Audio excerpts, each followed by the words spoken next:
కట్టుకథలు ఆయన చెప్పినందుకే ఆయనకి తిరుమల తిరుపతి దేవస్థానం board chairman ఇచ్చారు. ఆయన కాలు పెట్టగానే 6 చచ్చిపోయారు. మహాపాపం చేశాడనమాట. అది ఇలాంటివన్నీ చేసి ఈ మూర్తి గారు అనే ఆయన 2023లో చెప్పిన గాజు పగిలిన ఇది గ్లాసు కథ, పగిలిన గ్లాసు కథ మళ్ళా మొన్న చెబుతున్నాడు. ఏంది స్వామి నాకు అర్థం కాల మీకు? ఇన్ని కట్టుకథలు చెప్పి ఇంత ప్రచారం చేసి సూర్యుడు వీరుడు చలిని కూడా లెక్క చేయని వాడు, మంచులో కూడా పడుకోగలిగిన వాడు అని ఇట్లాంటి కోతలు కోసేటటువంటి కార్యక్రమం మీరు చేసి చివరికి ఏంటి అంటే కోట్లు ఖర్చు పెట్టారంటే ఎన్ని కోట్లు చెప్పటల్లా, పెట్టుబడులు మాత్రం రాలేదు, పెట్టుబడులు రావు, దావసెళ్తే పెట్టుబడులు వస్తాయని డబాయింపు సెక్షను, ఇట్లాంటి పగిలిన గ్లాసు కథలు ఎన్నో చెప్పి చంద్రబాబు నాయుడు గారి దగ్గర ఏమీ లేకపోయినా ఒక అద్భుతాలు జరిగిపోతున్నాయి అనేటువంటి భ్రమను కల్పించేటటువంటి కార్యక్రమం ఇవాళ చంద్రబాబు నాయుడు గారు చేస్తున్నారు. ఇందాక ఉపన్యాసం కూడా అదే అద్భుతమైన ఉపన్యాసం చెబుతున్నాడు.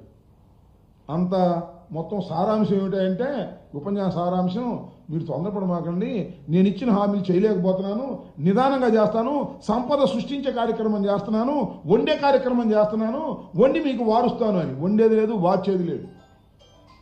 జగన్మోహన్ రెడ్డి గారు అప్పులు చేశాడు, నువ్వు అప్పులు చేయకుండా పరిపాలన చేస్తున్నావా? నువ్వు అప్పులు చేసే పరిపాలన చేస్తున్నావు కదా. జగన్మోహన్ రెడ్డి గారు ఏ బాటలో వెళ్తున్నావు, నువ్వు ఆ బాటలోనే వెళ్తున్నావు కదా. ఇవాళ కోతలు కోసేటటువంటి కార్యక్రమం ఇవాళ చంద్రబాబు నాయుడు గారు చేసేటటువంటి పని చేస్తూ ఉన్నాడు. వాళ్ళ అబ్బాయిని చూసే ఇందాక ఏదో పెట్టుబడుల గురించి అడిగారు ఎవరో విలేకరులు, నీ బోటి విలేకరులు అడిగితే, ఏమండి అప్పుడు అమర్నాథ్ గారు మేము చేసినటువంటి ఎంఓయూలే కదా మీరు ఇప్పుడు ఇంప్లిమెంట్ చేస్తుంది అని అడిగితే ఆ కోడిగుడ్డ అయినా అంటున్నాడు. మరి ఈయనేంటి పెద్ద పప్పు సోదు కదా, అప్పుడు దాకా పప్పు అనలేదా?